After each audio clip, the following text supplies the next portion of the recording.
வணக்கம் ஆபிரகாம். அதாவது வேலூர் சத்துவாச்சாரி பகுதியில் உள்ள சென்னை பெங்களூரு தேசிய நெடுஞ்சாலையில் ஹைதராபாத்திலிருந்து திருவண்ணாமலை சென்றுவிட்டு திருவண்ணாமலையிலிருந்து வேலூருக்கு கூடிய தங்க பகுதிக்கு வந்த ஹைதராபாத் பகுதியைச் சேர்ந்த குடும்பம். அந்த குடும்பத்தில் பார்த்தோம்னால் 5 பெண்கள், 5 ஆண்கள் மற்றும் 4 குழந்தைகள், மொத்தம் 14 பேர் வந்து கொண்டிருந்தனர். அப்போது காஞ்சிபுரம் நோக்கி, அதாவது வேலூரிலிருந்து காஞ்சிபுரம் நோக்கி தேசிய நெடுஞ்சாலையில் சென்று கொண்டிருந்தனர். அப்போது அந்த சுற்றுலா பின்னே வந்த ஈச்சர் வாகனம், அதாவது பொருட்களை ஏற்றி செல்லக்கூடிய லாரி என்று அழைக்கக்கூடிய ஈச்சர் வாகனமானது பின்புறம் மோதி இருக்கின்றன. அப்போது அந்த சுற்றுலா வேனானது நிலை தடுமாறி குப்புற கவுந்திருக்கின்றன. அதாவது தேசிய நெடுஞ்சாலையின் நடுவில் இருக்கக்கூடிய தடுப்புச் சுவர் மீது மோதி குப்புற கவுந்திருக்கின்றன.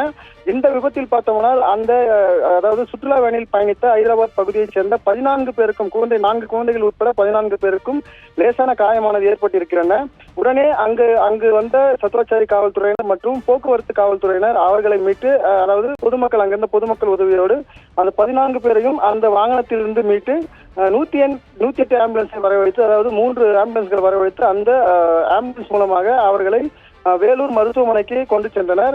இது குறித்து அந்த வேனில் வந்த சுற்றுலா பயணிகள் தெரிவித்தது என்னவென்றால், வாகனமானது சரியான முறையில் தான் சென்று கொண்டிருந்தது. ஆனால் பின்னே வந்த வாகனம், ஈச்சர் வாகனமானது நாங்கள் வந்த அந்த வேனை இடித்துவிட்டு சென்றதால் வேனானது கவுந்து விட்டது. ஆனால் அந்த ஈச்சர் வாகனமானது நிற்காமல் சென்று விட்டதின் காரணமாக தற்போது காவல்துறையினர் இந்த ஈச்சர் வாகனத்தை பறிமுதல் செய்யும் நோக்கத்தோடு தற்போது வேலூரை தாண்டி செல்லக்கூடிய டோல்கேட், அதாவது பாலாஜா சுங்கச்சாவடிக்கு தகவல் தெரிவித்திருக்கின்றனர். அந்த சுங்கச்சாவடியின் அருகாமையில் இந்த ஈச்சர் வாகனம் சென்றால் அதை பறிமுதல் செய்வதற்கான முயற்சியும் தற்போது காவல்துறை ஈடுபட்டிருக்கின்றனர்.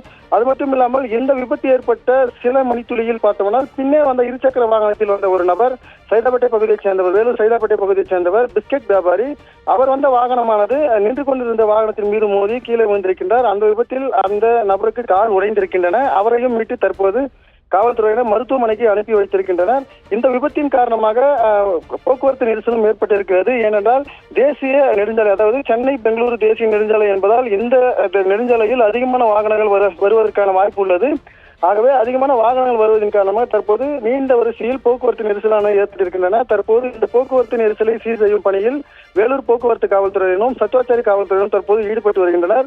மேலும் இந்த பகுதியில் அவ்வப்போது விபத்துகள் ஏற்படுவதன் காரணமாக இந்த பகுதியில் பேரிகார்டுகள் அமைத்து பாதுகாப்பாக வாகனம் ஓட்டுவதற்காக ஏதுவாக அமைப்புகளை செய்து தர வேண்டும் என இந்த பகுதியில் இருக்கக்கூடிய பொதுமக்கள் தெரிவித்திருக்கின்றனர்.